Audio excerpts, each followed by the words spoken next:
Selalu ada hikmah. Kita balik lagi dengan Pak Kiai Hasan Makarim, pengen mengambil banyak hikmah nih dari pelajaran hidup selama 30 tahun beliau mendampingi para narapidana di Nusa Kambangan. Insya Allah. Pak Kiai, kita mundur sedikit. Iya. Awalnya sampai akhirnya Pak Kiai itu di situ tuh gimana Kiai? Kepengen sendiri kah atau ada yang memohon atau meminta kah untuk dampingin di sana? Awalnya saya hadir ke sana sekitar tahun 85 ya. Paling pertama di tahun 85. 85 belum masuk Nusa Kambangan. Di kampung laut yang berdekatan dengan Pulau Nusa Kambangan waktu itu. Kemudian balik ke Jakarta lagi karena saya aktif di pemuda masjid, dakwah muda masjid. Kemudian dakwah di kampung laut waktu itu ya bersama teman-teman dai di Cilacap ya. Lalu terdengarlah di perahu kecil itu ungkapan bahwa Pak, di sini ada Nusa Kambangan banyak penjara, banyak napi yang sebetulnya butuh dakwah sebenarnya. Jadi yang terbayang pertama memang Nusa Kambangan itu kan serem. Ketika itu kan konsepnya awalnya ya. Kepenjaraan. Jadi memang ekspresi mereka seperti itu ya. Nah, saya ambil inisiatif. Lalu saya ketemu di sebuah masjid dengan pegawai lapas. Oke. Saya ngobrol. Tertarik saya semangat untuk nyebrang ke sana. Di waktu berikutnya, tahun 90-an itu saya mulai survei ke dalam. Dan diizinin ya untuk sampai masuk ketemu sampai napi. masuk ke dalam penjara waktu itu. Ada 4 lapas waktu itu ya. Iya.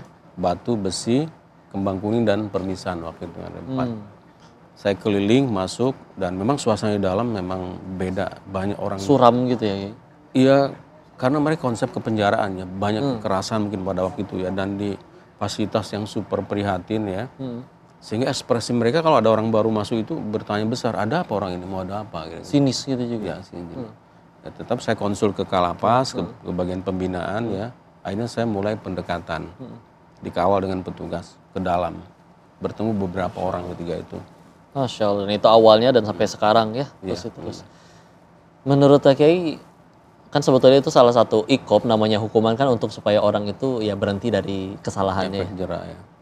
Sejauh ini di Nusa Kambangan yang terlepas yang hukuman wafat lagi, semuanya selesai gitu. Maksudnya tobat, akhirnya benar-benar berhenti, masuk dan keluar itu benar-benar udah jadi manusia yang berbeda, jadi benar-benar jauh lebih baik. Selama ini seperti itu kah? Atau ada yang masih benar-benar keras hatinya, masih nggak ngerasa salah dan masih, naudzubillah berbuat salah lagi. Betul.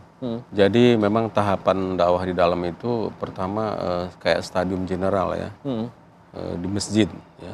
Kemudian nanti ada kelompok minta diskusi kelompok. Oh iya, itu lebih banyak cerita tanya jawab. Setelah diskusi kelompok ada perorangan yang mengatakan, Pak boleh nggak saya ingin ngobrol sendiri Pak berdua dengan Bapak. 4 mata. Individual counseling. Itulah metode yang dilakukan di dalam seperti itu. Jadi yang saya terpantau secara kontinu adalah di masjid memang. Tidak semua warga binaan, tidak semua napi berada di masjid. Itu diwajibkankah oleh lapas atau sukarela yang pada mau nih ada jadwal di masjid silakan datang? Itu gimana? Ya, tidak ada paksaan sebetulnya. Jadi bukan kayak kegiatan yang harus semua diwajibkan ikut begitu ya? Walaupun dalam aturannya itu memang ada kan kebutuhan mereka sebetulnya. Betul. Kebutuhan mereka. Tapi ya ketika diumumkan, diberitahu ada acara ini misalnya, ya tidak semua mereka merespon memang. Tidak semua. Dan ketika akhirnya diajak diskusi, ngobrol, ketemu Kiai, paling menohok deh di hatinya Pak Kiai sejauh ini pengalamannya selain Pak Freddy Budiman, karena yang saya tahu juga ada Imam Samudra ya. Betul. Ada pengalaman spesial apa lagi nih ketemu dengan mereka-mereka itu? Ya kalau dengan beliau kan bloknya khusus. Dipisahin? Dipisah, keluar tertentu saja.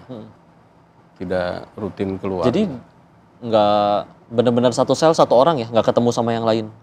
Untuk Pak Imam Samudra bukan sel, tapi blok khusus saja. Blok khusus dengan untuk mereka bertiga gitu ya. Jadi keluar waktu-waktu sholat, misalnya Jumatan, sholat wajib gitu ada.